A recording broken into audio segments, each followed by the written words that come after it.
Alors, on va passer vers l'image DC2306. Ce qu'on va voir ici, c'est comment améliorer la perception de qualité d'une image par une simple astuce, en fait. Remettre les verticales bien droites.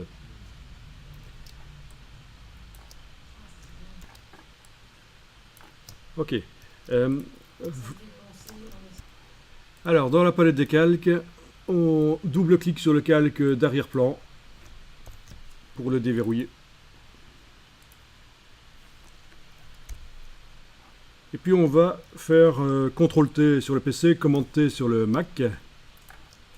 Alors, pour corriger les perspectives, voire même les angles, les grands angles, il y a des systèmes dans Photoshop. On peut corriger un grand angle, le neutraliser, remettre les droites bien droites.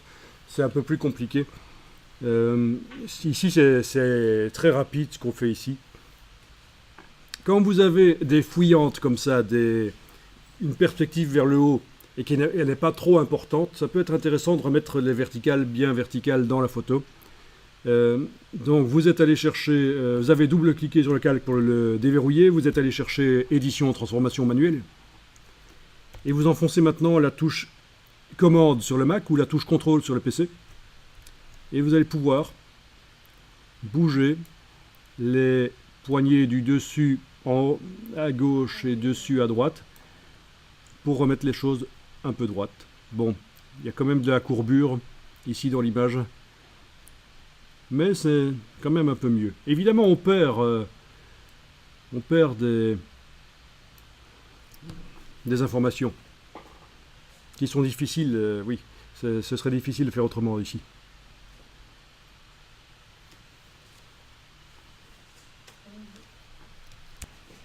Et je valide avec la touche entrée ou le petit V là au-dessus. Et donc si je fais un commande Z, on voit l'avant-après, et il me semble que c'est quand même mieux quand les verticales sont verticales. Ça donne un côté plus professionnel à la photo, en fait.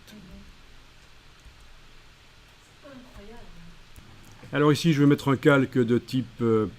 un calque de réglage de type niveau par-dessus, parce qu'il y a clairement un problème de luminosité. Calque de réglage de type niveau. Et je vais aller voir, puisque c'est une image couleur, je ne m'attaque pas directement à ceci. Je dois aller voir sur chacune des couches. Voilà, rouge, vert, bleu. Donc clairement, ici, les parties les plus foncées de l'image ne sont pas exploitées.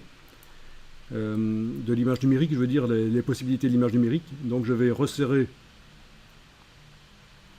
l'histogramme du rouge vers le bas de la montagne ici. L'histogramme du vert, j'essaye aussi. L'histogramme du bleu. Voilà. Je regarde sur l'image, je vais modifier un peu en regardant sur l'image.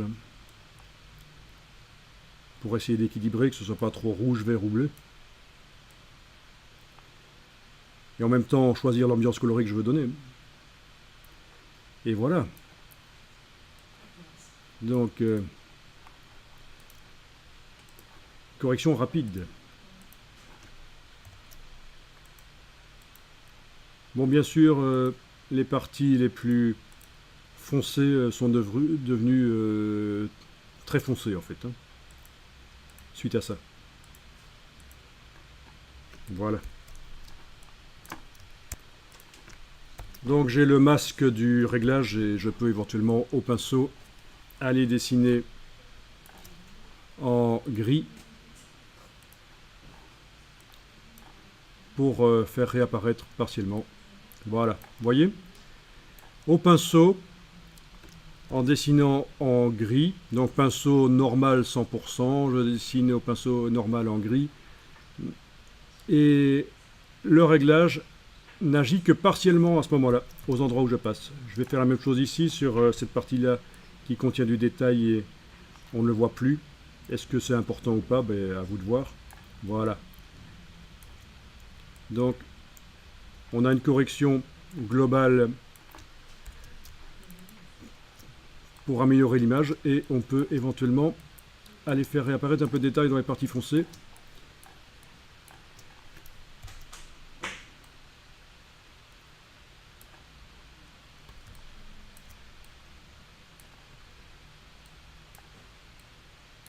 Voilà, si nécessaire.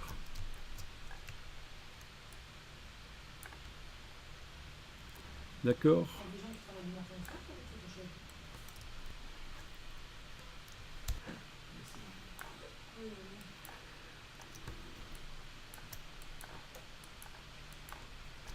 Voilà, voilà.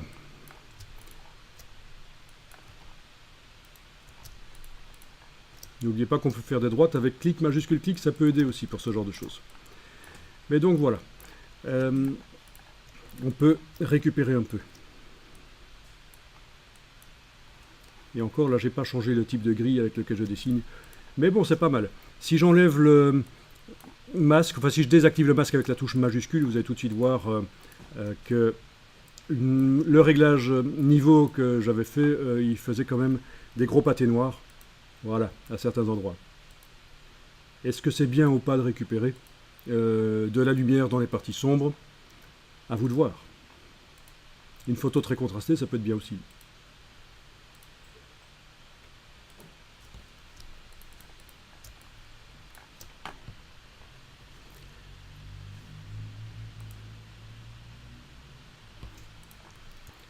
Ok, on va enregistrer l'image.